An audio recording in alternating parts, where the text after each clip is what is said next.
বেসরকারি হাসপাতালে অভিষেক বন্দ্যোপাধ্যায়কে দেখতে পৌঁছলেন মমতা বন্দ্যোপাধ্যায়। যে ছবি আপনারা দেখছেন, কিছুক্ষণ আগে অভিষেক বন্দ্যোপাধ্যায় সোনারপুরে আজ প্রবল বিক্ষোভের মুখে পড়তে হয় তাকে। তারপর সেখান থেকে সরাসরি পৌঁছে যান বেসরকারি হাসপাতাল বাইপাসের ধারে। সেখানে এই মুহূর্তে মমতা বন্দ্যোপাধ্যায় পৌঁছেছেন তৃণমূল নেত্রী। ভোটের পর বেরোতেই ক্ষোভের মুখে অভিষেক, সোনারপুরে ক্ষোভের মুখে অভিষেক বন্দ্যোপাধ্যায়।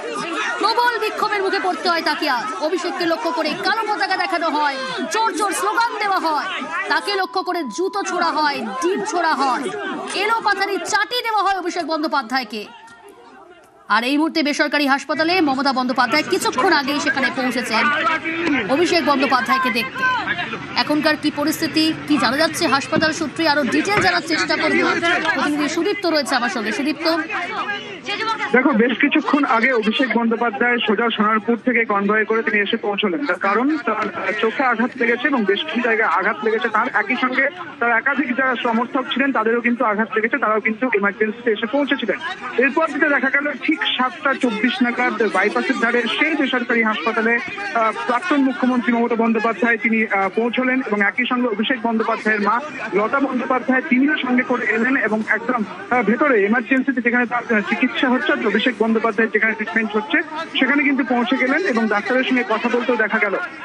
এখন জানা যাচ্ছে যে একাধিক জায়গায় আঘাত লেগেছে অভিষেক বন্দ্যোপাধ্যায়ের এবং তিনি চোখে আঘাত পেয়েছেন। তার কারণ যে বিশৃঙ্খলা তৈরি হয়েছিল, যে উত্তেজনার পরিবেশ তৈরি হয়েছিল, সেখানে তার চশমা কিন্তু হারিয়ে যায় এবং খুলে পড়ে যায়।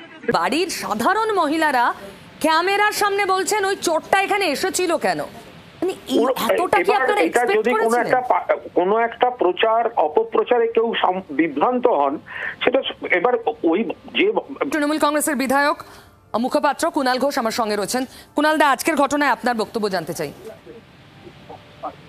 এটা অত্যন্ত অনভিপ্রেত, দুর্ভাগ্যজনক। এটা তো হতে পারে না যে একজন একটা ঘোষিতভাবে একটি দলের সর্বভারতীয় সাধারণ সম্পাদক, সাংসদ, এবং কদিন আগে দেশ যখন সংসদের টিম পাঠাচ্ছিল ফেস অফ দ্য কান্ট্রি করে, তার মধ্যে একজন, তাকে যাওয়ার সময় পুলিশ নেই, প্রশাসন নেই, পরিকল্পিতভাবে অর্গানাইজ করে, এবং এটা তো গতকাল থেকে আমাদের কাছে খবর আসছিল যে এই যেখানে যেখানে যাবে বলছে অর্গানাইজ করা হচ্ছে অ্যাটাক করার জন্য। আমি তো এইটা অন্তত বলবো অভিষেককে, সেই খবরটা থাকা সত্ত্বেও ও গেছে ওই জায়গাটায়, এবং আজকে যে হামলাটা পরিকল্পিতভাবে ওর ওপর হলো, ওর গায়ে শুধু মমতাদির ভাইপো এই তকমাটা আজ থেকে ওর গা থেকে মুছে গেল। আজকেও সেলফ আইডেন্টিটি এস্টাবলিশড এবং বিজেপি একটা নতুন রাজনৈতিক তারকার জন্ম দিল আজ।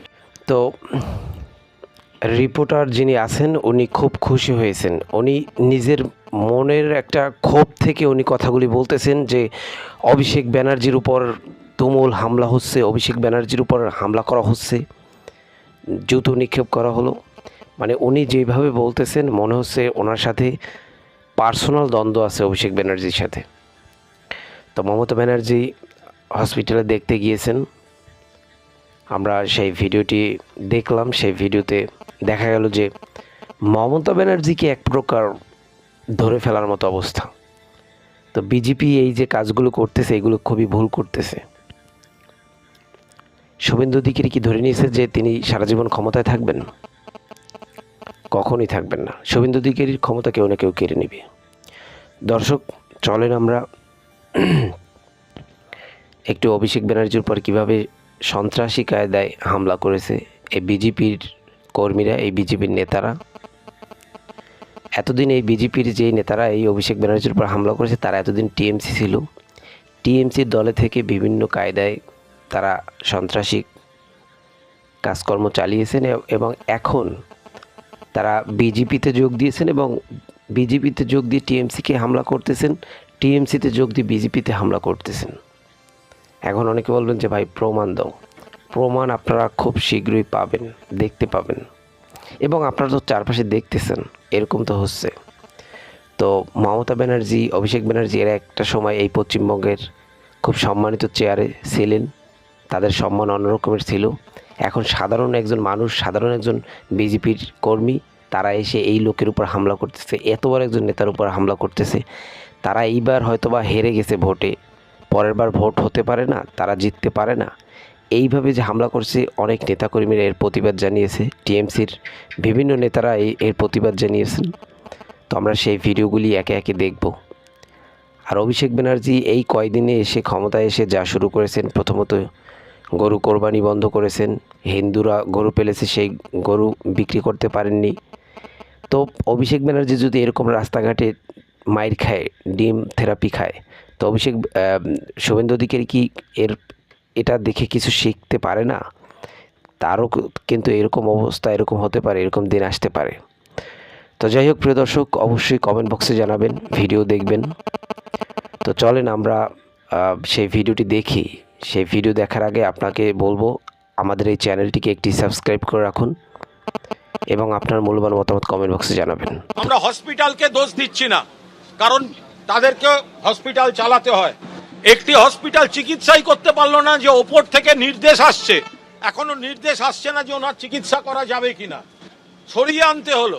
আবার এখানে অ্যাডমিট হয়ে গেছে আইটিইউতে, সেখানে শোনা যাচ্ছে তাদের কর্তৃপক্ষকে বলা হচ্ছে অবিলম্বে রিলিজ করে দিতে রাখা যাবে না। মানে কি? একজনকে এইভাবে মারা হলো, আহত করা হলো, অ্যাটেম্প টু মার্ডার হলো,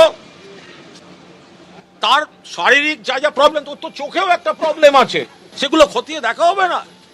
পুলিশ প্রশাসনের যারা এই চাপটা দিচ্ছেন তারা কিন্তু ঠিক কাজ করছেন না, অমানবিক কাজ করছেন। অভিষেককে ভর্তির প্রয়োজন নেই অ্যাপোলোর পর প্রাথমিকভাবে জানিয়ে দিল বেলভিউ ক্লিনিক।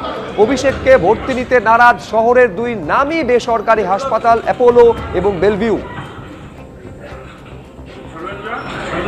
অর্থাৎ প্রথমে অ্যাপোলো হাসপাতাল এবং তারপর বেলভিউ ক্লিনিক, দু জায়গায় থেকে অভিষেককে ভর্তির কোনো প্রয়োজন নেই জানিয়ে দেওয়া হলো। সরাসরি কথা বলবো, ঝিলম করঞ্জাই আমাদের প্রতিনিধি রয়েছেন। ঝিলম, বেলভিউতে নিয়ে যাওয়া হলো অ্যাপোলো হাসপাতাল থেকে অভিষেক বন্দ্যোপাধ্যায়কে, কি বলা হলো সেখান থেকে?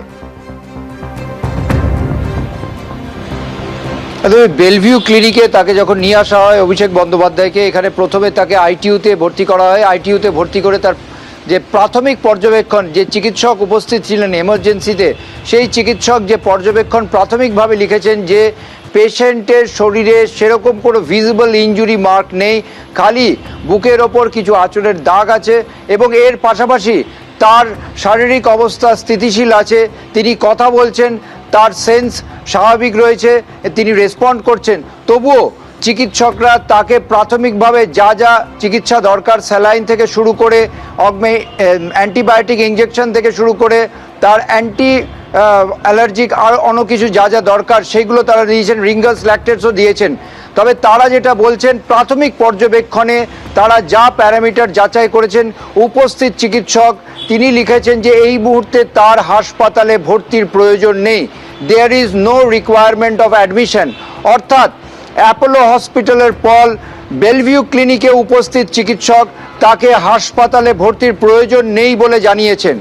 একই রকম আমরা জানি অ্যাপোলো হসপিটালে যখন তাকে নিয়ে যাওয়া হয়েছিল এমার্জেন্সিতে, তাকে যখন পরীক্ষা করা হয়েছিল, চিকিৎসকরা দেখেছিলেন যে তার শরীরে এমন কোনো ইনজুরি নেই যে তাকে ভর্তি করা হোক, বা তার শারীরিক অবস্থা এমন নয় যে তাকে ভর্তি করার প্রয়োজন আছে।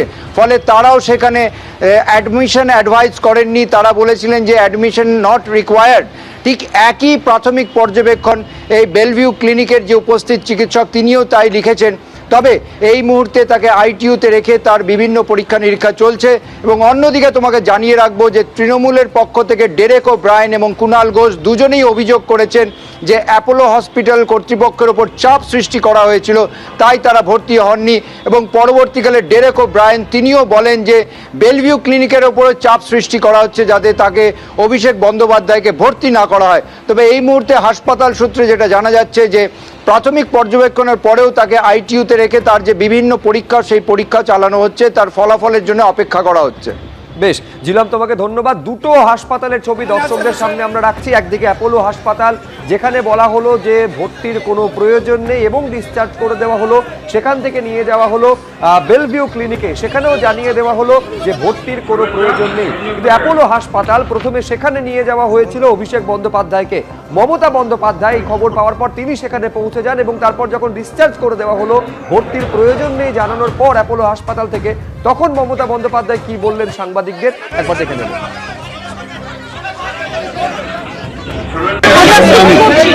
আমরা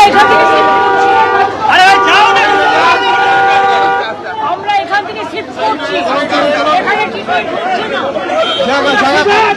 পিছিয়ে যান, পিছিয়ে যান, পিছিয়ে যান, একটু পিছিয়ে যান।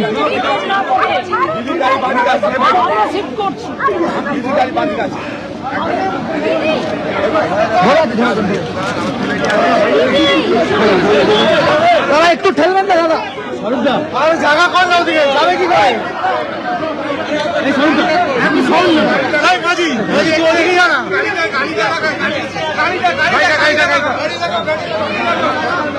কনভয় ঢুকেছে, তো সুতরাং সেটাকে পরিকল্পিত কিভাবে বলা হবে? ও তো অন্য রাস্তা দিয়ে যাওয়ার কথা ছিল।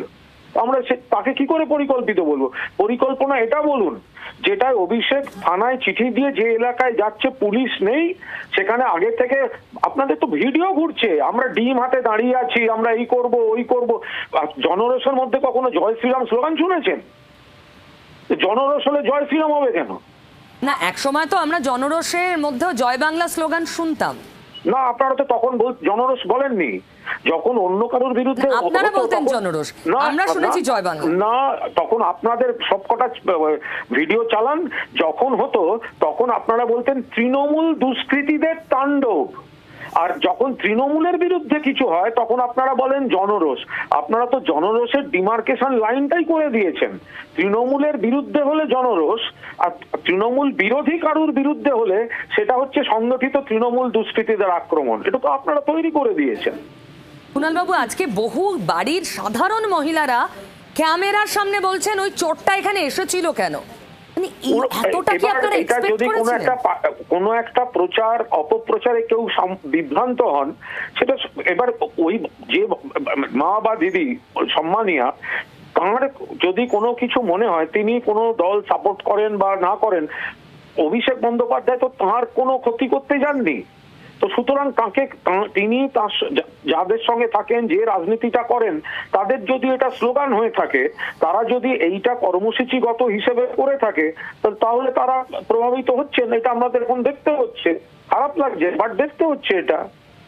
কুণালবাবু, আপনার কি মনে হয় যে এই প্রথম নিরাপত্তার কঠোর বলয় পেরিয়ে একেবারে সাধারণভাবে মানুষের মাঝে পৌঁছলেন অভিষেক ব্যানার্জি প্রথমবার ক্ষমতাসীন না থাকা অবস্থায়, এবং টের পেলেন কত ধানে কত চাল? কত ধানে কত চাল এই শব্দটাই আমি বিশ্বাস করছি না। আপনারা এই কভারেজ করলে তো রাজীব গান্ধীর মৃত্যুটাকেও বলবেন কত ধানে কত চাল। রাজীব গান্ধী প্রধানমন্ত্রী থেকে সরে যাওয়ার পর যখন তার ভিপি সিং সরকার, এই সিপিএম সমর্থিত বিজেপি সমর্থিত সরকার যখন তুলে নিয়েছিল নিরাপত্তা, তো তখন সেই সময় রাজীব গান্ধীর কিন্তু মানুষের মাঝখানে গিয়ে তাই মৃত্যুটা হয়। তো আপনার ভাষায় কত ধানে কত চাল সেই শব্দটা নিশ্চয়ই ওখানে রাজীব গান্ধীকে কেউ ডিম ছুঁড়েছিলেন বলে তো মনে পড়ছে না, যা খুবই অনভিপ্রেত ঘটনা ছিল। আপনার রুচিতে সেটা আসবে নিশ্চয়ই। ঢিল ইট কি আছে, বোমা দিয়ে উড়িয়ে দিল লোকটাকে, বোমা দিয়ে উড়িয়ে দিল লোকটাকে, মাংসপিণ্ড পাওয়া গেছিল। আবার উল্টো দিক দেখুন, মমতা বন্দ্যোপাধ্যায়ের উপরে ভয়ঙ্কর হামলা হয়েছে, এবং সেই হামলা থেকে মমতা বন্দ্যোপাধ্যায় তারপর ইস্পাত কঠিন নার্ভ নিয়ে ঘুরে দাঁড়িয়েছেন। তো আমরা এখন দেখবো অভিষেক বন্দ্যোপাধ্যায় চ্যালেঞ্জটা নিতে পারেন কিনা। আমরা আশাবাদী তিনি চ্যালেঞ্জ নেবেন, এবং তিনি যদি চ্যালেঞ্জটা নিতে পারেন তাহলে আজকের তারিখটা আমরা লিখে রাখবো যে বিজেপি অভিষেকের নবজন্ম করে দিল। আপনার ব্যক্তিগত রিডিং কি নিতে পারবেন? আজকের দিনে তো দেখলাম তো ভালোই নার্ভে সামলালো। আজকে যা দেখলাম, যেটুকু ভিডিও দেখলাম, ভালোই তো। মানে আপনি ফুল কনফিডেন্ট নন 100%? প্রিয় দর্শক, এতক্ষণ আপনারা দেখলেন যে আমার তো মনে হয় যে এই রিপোর্টার যিনি আছে, এই রিপোর্টার মহিলা, ওনার সাথে অভিষেক ব্যানার্জির সাথে পার্সোনাল কোনো দ্বন্দ্ব আছে, প্রেমের দ্বন্দ্ব হতে পারে। অভিষেক ব্যানার্জি তাকে বিয়ে করার প্রলোভন দেখিয়ে হয়তো বা বিয়ে করেনি, সেরকম একটা জায়গায় ক্ষোভ থেকে বলতেছে যে অভিষেক ব্যানার্জিকে জুতো পিটা করা হলো, অভিষেক ব্যানার্জিকে এটা করা হলো। কেন অভিষেক ব্যানার্জি কি এমন ক্ষতি করেছে এই পশ্চিমবঙ্গের? তো যাই হোক, আমরা আজকের মতো এখানেই শেষ করলাম। আবার দেখা হবে নতুন ভিডিওতে। সেই ভিডিও দেখার জন্য অবশ্যই চ্যানেলটিকে সাবস্ক্রাইব করে রাখবেন।